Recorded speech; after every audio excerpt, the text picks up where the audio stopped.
18 வயசுல இந்த கட்சிக்கு வந்தோம். 56 வயசுல எனக்கு பரிசு.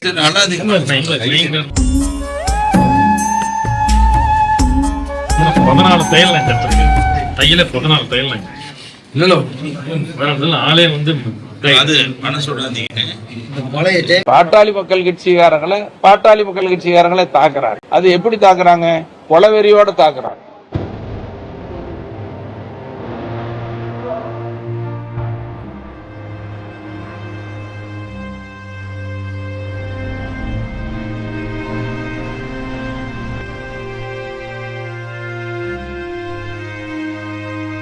பாருங்க எவ்வளவு மோசமான காரணம்.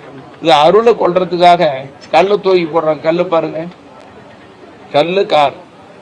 அருள் கீழே இறங்கி இருந்தாரு வச்சுக்கோங்க, இந்த கல்லு தலையில அடிபட்டு இருந்தா என்ன ஆயிருக்கும்? அவ்வளவுதான் காலி.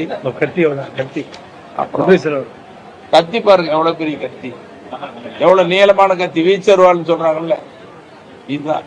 இது நம்ம பகுதியில் இல்ல, வேற மாவட்டங்கள் எங்கேயோ இருக்கும். அடிக்கிறது 2 கையில இரும்பு ராட்ல வச்சு அடிக்கிறாங்க. எவ்வளவு பலமா ஓங்கி அடிக்கிறாங்கன்னு பாருங்க. இப்படி நிறைய இதுல ஒரு 25-30 பேர் கொண்ட கும்பல் தாக்குது. இவங்க போனவங்கன்னா யதார்த்தமா போனவங்க. இதுல அருள் வண்டியை விட்டு இறங்கி இருந்தா அருள் அந்த இடத்துல காட்டி, மற்றவங்க எல்லாம் 11 பேர் கடுமையா பாதிக்கப்பட்டிருக்கிறாங்க. அதுல கிழக்கு மாவட்ட செயலாளர் நடராஜன் ரொம்ப துணிச்சலா செயல்படுறவர்.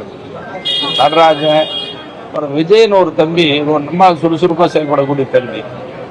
அப்படி நடராஜன், ராஜமாணிக்கம், ஆனந்த், அப்புறம் மாது. அவர் தலையில வெட்டுப்பட்டு அழுகுறார். பார்த்து 56 வயசு, 13 வயசுல இயக்கத்துக்கு வந்தவர். இப்போ புலம்புறாரு, நான் 13 வயசுல இயக்கத்துக்கு வந்தேன், ஐயாவினுடைய கொள்கை ஏற்று உழைச்ச, இப்ப எனக்கு வெட்டுப்பட்டு பாருங்கன்னு காட்டுறாரு. தையல் போட்டு மாவட்ட தலைவர் ராஜமாணிக்கம், மணிகண்டன், இப்படி 11 பேர் தாக்கி இருக்கிறாங்க. 11 பேரும் இன்னைக்கு உயிர் பிழைச்சு வந்தது பெரும்பாடா இருக்கு.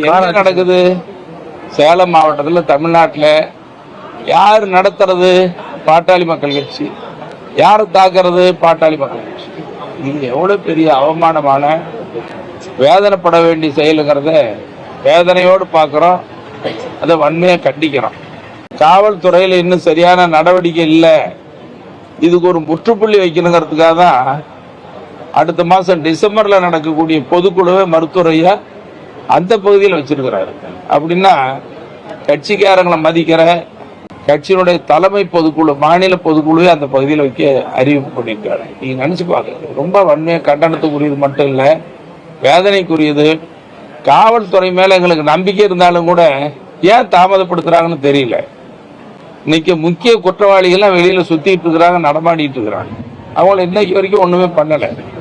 சரி, ஏற்கனவே ஒரு தாக்குதல் நடந்திருக்குது, இது 2வது தாக்குதல் நடக்குது. 3வது என்ன சொல்றாங்கன்னா, நடராஜன்லாம் வேகமா செயல்படுறான், நடராஜனை காலி பண்ணுன்னு சொல்லி திட்டமிட்டு இப்ப பேசிட்டு இருக்கிறாங்க. நடராஜன்கிட்டையும் நடராஜன் துணைவியார்கிட்டையும் காவல்துறையே சொல்றாங்க, நடராஜன் உன்னை கொலை பண்றதுக்கு திட்டமிட்டாச்சு, ஜாக்கிரதையாரு, இன்னும் சில பேர் கொலை பண்ண போறாங்க. இங்க நடக்கிறது எதுக்காக நடக்கிறது? இது கேட்டா எவ்வளவு வேதனையா இருக்கு. இது மருத்துவரை ரொம்ப வேதனைப்படுறாரு. அதனால காவல்துறை நான் நம்பிக்கையோட கேட்கறது, வலியுறுத்தி கேட்கறதெல்லாம், இப்படிப்பட்ட கொலை விரோத கும்பல், கொடூர தாக்குதல், கொலைவெறி தாக்குதல் செஞ்சவங்களை நீங்க நடவடிக்கை எடுக்காம விட்டீங்கன்னு வச்சாவே மேலும் பரவும். நம்ம அடிச்சோம், தாக்கணும், கொலை பண்றதுக்கு போனோம், ஒன்றும் பண்ணல, மேலும் மேலும் பல இடங்கள்ல நடக்கும். அதனால இதை கடுமையா நடவடிக்கை எடுத்தாதான் மற்ற இடங்கள்ல பரவாம இருக்கும். இது மாதிரி சம்பவங்கள் நடக்க கூடாது. அதனால காவல்துறை கடுமையா நடவடிக்கை எடுக்கணும். ஏன் மெத்தனமா இருக்குதுன்னு தெரியல.